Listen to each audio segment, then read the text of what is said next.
Նման դարերին հայր մերով սկսենք մեր հարուցարշավը։ Բոլորս միասին բարձրաձայն հայրվեր լասենք։ Օրհնյալ Տեր Հիսուս Քրիստոս ամեն հայր մեր, որ հերկինքս ես, սուրբ եղիցի անուն քո, եկեսե արկայություն քո, եղիցին կամ քո, որպես հերկինս եւ երկրից։ Զգաս մեր հանապազոր, տուր մեզ այսօր, եւ թող մեզ սպարտիս մեր, որպես եւ մեկ թողունք մերոց պարտաբանած, եւ մի տանիրս մեզի փորձություն, այլ փրկյաց մեզի չարել, զիքո է արկայություն եւ զորություն եւ փառք հավիտյանս ամեն։ Իմաստություն հոր Հիսուս, տուր ինձ իմաստություն, ըստ բարիս խորին եւ խոսին եւ գործին, առաջի ամենայն շամ, իչար խորհրդոց, իբանից եւ իգործոց փրկյազիս եւ ողորմյա պարարածոց եւ ինձ բազմավերես։ Հարգելի ներկաներ, ես ճիշտ ասած քաղաքականության մեջ իմ սուրս փառքով դրել էի պատյան։ Ես հիմա նորից ոտքի կանգնեցի լոկ մի բանի համար, որ երբ որ տեսնում եմ երկիրը տանում են կործանման, յուրաքանչյուր հայորդի, եթե իրոք իր այրան մեջ հոսում է Հայկյա Նահապետի այրումը եւ մեր նախնիների, ուրեմն ինքը ձեռնպա չի կարող մնալ այսօրվա վիճակը տեսնելով։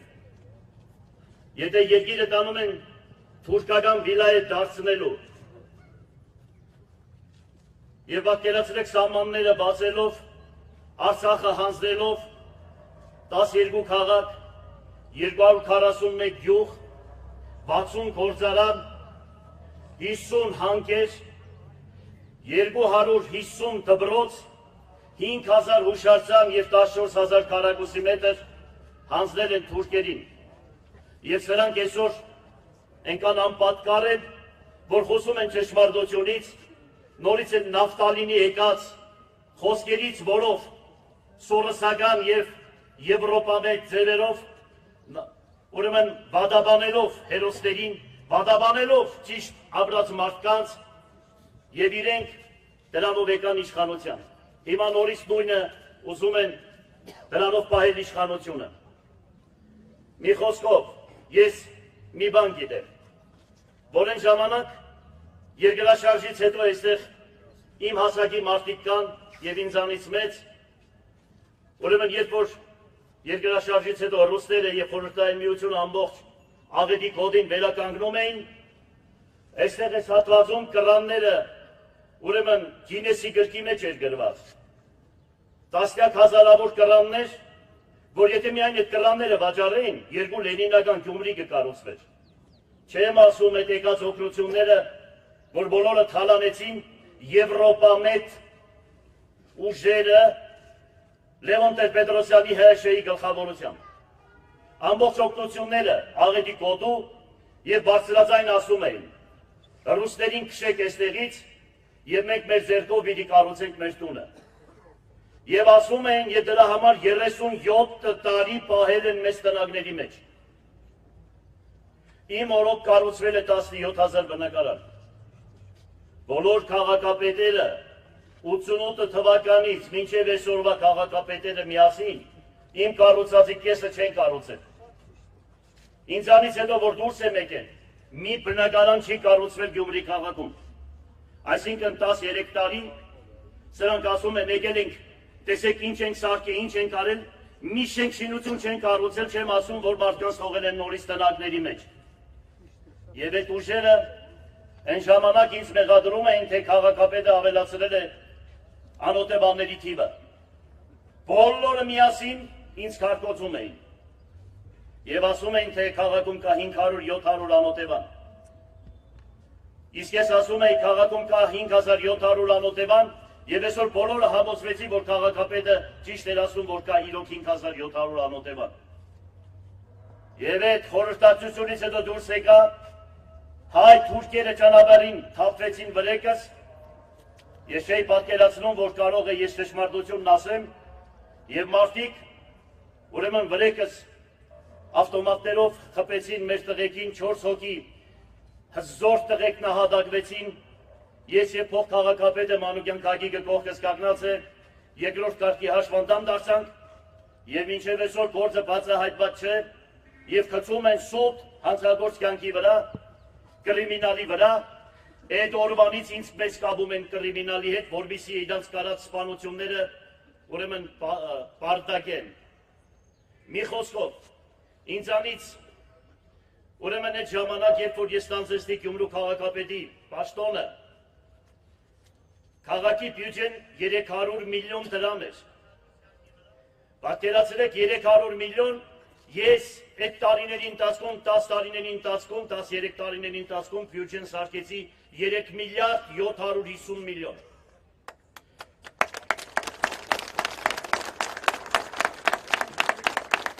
Աշխատավարձերը տասնապատիկ անգամ բարձրացրել են։ Մշակույթի, կրթության, սպորտի ոլորտի, քաղաքապետարանի ենթակառույցների աշխատավարձերը 10 անգամ բարձրացրել են։ Բացի այդ ամեն ինչից, քաղաքում կար 50 լուսակետ, դարձրել են 4770 լուսակետ։ Հիմա որ այդ լուսակետերը ավելացնում են բակերում, իմ կառուցած շենքերի վրա են դնում։ Հիմա լուսակետն է կարևոր, թե հսկայական շենքերը, որ ես կառուցել եմ։ Հետո նրանց պարտականությունն է, որ դրանք պետք է անեն։ Քաղաքապետը թող այսպես բան չանի, թե ճիշտ է տղային բան չունեմ ասելու, բայց մի բան ուզում եմ ասել, որ քաղաքի պարտականությունը չվերագրեն, թե մենք ողորմություն ենք անում կամ գործ ենք անում։ Դա իրենց պարտականությունն է քաղաքապետի, որ դա պետք է անի մեր հավաքագրած գումարներով։ Մի խոսքով, քաղաքում ներդրում չկար, Ալեքսանդրովսկու վրա, հրապարակի վրա, շենքերն ու շինությունները, ասում է եկեք, տալիս ենք ձեզ, անվճար, միայն մի ներդրում արեք, քաղաքում ինչ-որ մի բան կառուցեք։ Գյումրեցիները, լենինականցիները ժամանակվա ընդդուք քաղաքում ներդրում չէին անում, որովհետև բիզնեսը չէր աշխատում։ Ասում են մեռած քաղաք է։ Ընկել եմ Իսրայել օրուպես, տրնետուր, որ մարդկանց կարող է բարև չտայ, բայց հանուն քաղաքի գնացել խնդրել եմ, որ եկեք, փող ունեք, Երևանում բնակվող, Արտասահմանում բնակվող, եկեք քաղաքում տարածքներ կտամ, ներդրում արեք, կառուցապատում արեք, եւ վերջապես հասա նրան, որ քաղաքում 100-ից 100 միլիարդ դրամի անհատը մասնավորը ներդրում է արել, իմ օրոք, ինչ որ տեսնում եք իմ կառուցածն է, իմ օրոք է կառուցվել, որովհետև նախագահներից մեկը Քոչարյանն ասում էր, ես գյումրեցիները հարստացել են, սե չեն հարստացել, կաշառք չեն վերցնում, երկու առաջ չեմ անում, հերերն անիծում են, եթե դες բան անեն, դրա համար էլ այսքան քաղաքը կառուցեցի, հիմա դուրս եմ եկել, հələ ցույց տվեք քաղաքում ինչ է կառուցվել, 30-ից 50 որոշում է տվեք քաղաքապետը, պատկերացրեք, 2-3 քաղաքապետ է փոխվել, 30-ից 50 որոշում, ես ամեն շաբաթ եմ տվել այդ 30-ից 50 որոշումները հողհատկացման եւ ավարտական ակտերի, իմ տված հողհատկացումները մինչև այսօր 13 տարի մարդկանց ձեռքն է, չեն կարող կառուցապատումը սկսել, որովհետև չեն տալիս, չեն թողնում, որ քաղաքը կառուցի։ Եվ 1915 թվականին, որ թուրքերը այսքան հայ են սպանել, դրանից հետո պատկերացրեք 91 թվականին, որ անկախացանք, երկրում կար 3 միլիոն 700 հազար բնակիչ։ Այսօր մնացել է 1 միլիոն 800 կամ 2 միլիոն։ Ինչն է պատճառը, որ հայը թողնում է իր բնորանը։ Հայը երբեք իր տունը չի թողնի, իր գերեզմանները չի թողնի, լոկ նրա համար, որ հաց չունի ուտելու։ Էլ չեմ ասում, որ գյումրեցիները 37 տարի ամենաաղքատ, սոցիալապես ամենաանապահով խավը ապրում են Գյումրիում եւ Շիրակի դաշտավայրում։ Մարդիկ էլ հնար չունեն, բարեկամները դրսից էլ հնար չունեն, ինչքան գումար ուղարկեն, բայց այս պետությունը հիմա որ քարոզարշավ են անում, հələ դրանց ծրագիրը բերեք տայեք։ Ինչ են առաջարկում քաղաքի առողջացման կապակցությամբ, ինչ ստից հեքիաթներ են պատմում, հիմա նորից ասում են ասֆալտապատում, ասֆալտապատումն է դա եվրոպական այդ գումարները բերում են, որ երկիրը գցեն իրենց, այսպես գյումրեցի լավ է ասում, կռուչոկին, որ մենք չկարողանանք իրենցից այսքով ենքոմ թեթև բանել, շուր գալ։ Դիտավորյալ այդ ասֆալտը 10 տարի ընդամենը, 12 միլիարդ գումար են վերցրել, 12 աշխատատեղ չեն ստեղծել, 12 աշխատատեղ դուք պատկերացրեք, թե ինչքան ինչ է սրա տագը ինչ են ման գալիս, այդքան գումարը վերցրել են, մյուսն ասել, 0.25% վարկերը վերցրել են եվրոպական բանկերից, ում են տվել բախկերը։ 0.25% ասում են պետությունը սեփականություն պիտի չունենա։ Զարմանալի է, պետությունը ինչի պիտի սեփականություն չունենա։ Անապներ այսօր, պատկերացրեք պետությունից անապներ կա, որ պետությունից հարուստ է։ Երկրի ամբողջ տնտեսքը, հանքերը բոլորը պատկանում են մի քանի ընտանիքի։ 7 տարի եկել ես, դրա համար քեզ ընտրեցինք, ես էլ եմ սխալվել, չորան արեց ձերքը, որ քեզ ընտրեցինք։ Ճիշտ է, նախկինի համար արեցինք, որ նախկինը, տեսնելով նախկինի կատարած գործերը, դրա համար քեզ ընտրեցինք։ Էլ վախենալու բան չունենք, լավ իմացեք, երկիրը կործանում ենք, պիտի բարձրաձայնենք, պիտի խոսանք։ Ամոթ է եթե լռենք, եթե մենք լռենք, սեհաբար քարերը պիտի աղաղակեն։ Երբ որ Հիսուս Քրիստոսը մտնում էր Երուսաղեմի տաճար, բոլորն ասում էին ով սատանայի բարձունս, այսինքն փրկյա մեզ երկնքում։ Եվ քահանաները փակում էին հավատավոր ժողովրդի բերանը,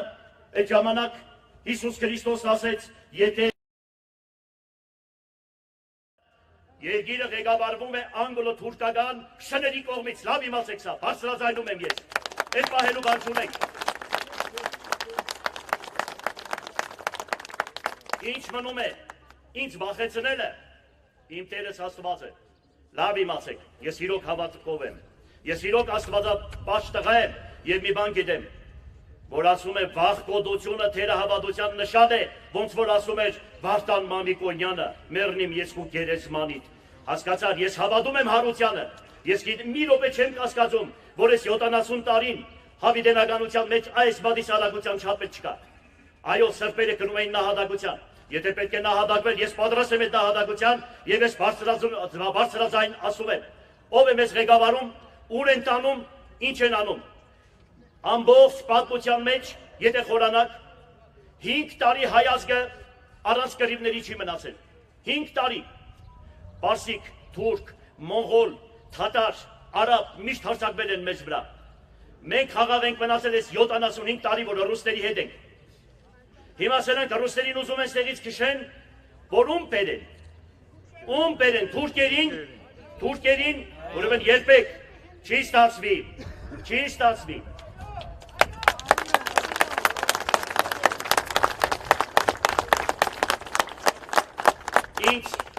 Ինձ մշտական այն ժամանակներն ասում էին, բոլորը գալիս խոսում են, խապում փախտում են։ Ես այն ժամանակ մի բան էի ասում։ Գիտեք ինչ կա, անապատկան ճգնավոր Եփրեմի խորին ասորին, երբ որ անապատից գալիս է քաղաք, մի ադամ բարոյական պատուհանից ասում է հայր սուրբ, արի էստեղ գործ անենք, քս աղջիկ ջան, արի հրաբարագում, եկսե մարդիկ կտեսնին, եկսե տեղը Աստված կտեսնի, մարդիկ են զորեղ դե Աստված, հիմա Աստվածավախ մարդը, Աստվածասեր մարդը գիտե որ, երբ որ մենակ մնաց իր կաբինետում փաստաթուղթ պիտի ստորագրի ու գումարները պիտի տանի, Սե մարդիկ չտեսան, բայց Աստված տեսավ, մեռնի մասու զորության, այ եկեղեցու առաջ ենք ասում։ Այսինքն, մեզ պետք է հավատք ունեցող, քիրջ ունեցող, խեղճին սատարող, տեր եղնող մարդ է պետք, լավ իմացեք, հերիք է խաբվեք, մեր ես ինչը, թո դրա երեստերն է չենք տեսել, որ ասես վարը որտեղ է, չի տենել Գյումրու վարը որտեղ է։ Դրանք ինչ գյումրեցի, ինչ լեննականցի մենք դրանց ոչ հորերին ենք տեսել, ոչ միրանց ենք տեսել։ Հա, մի խոսքով դրանց անունները չեմ ուզում, անհատական չեմ ուզում վիավորել կամ ինչ-որ մի բան ասել, մի խոսքով։ Ես շատ կարող եմ խոսել, հիմա ինչքան խոսեմ, կարամ խոսեմ, բայց ես մի բան եմ ասում։ Այստեղ մեծամասնությամբ հավաքվել են իմ մոտիկները։ Եթե դուք գնում եք ընտրության, որ ես ձեր մոտիկն եմ, եկուց կեկաք ես ձեզ լավ բան կանեմ, աշխատանք կունենաք, կամ ես կոմ, կամ են կոմ, չարաչար սխալվում եք։ Այս սկզբունքով չգնաք ընտրության, գնացեք ընտրության, տեսեք գործը, Տիրոջ դատաստանին ասում է բանք լրին, գործ խոսին, հրեշտակները մարդու գործը պիտի բերե, լեզուն պիտի կդրվի, գործը պիտի խոսի, տեսեք այսքան ժամանակ ինչ եմ արել այս քաղաքին, այս լրատվությունը, որ մշտական ինձ կապում է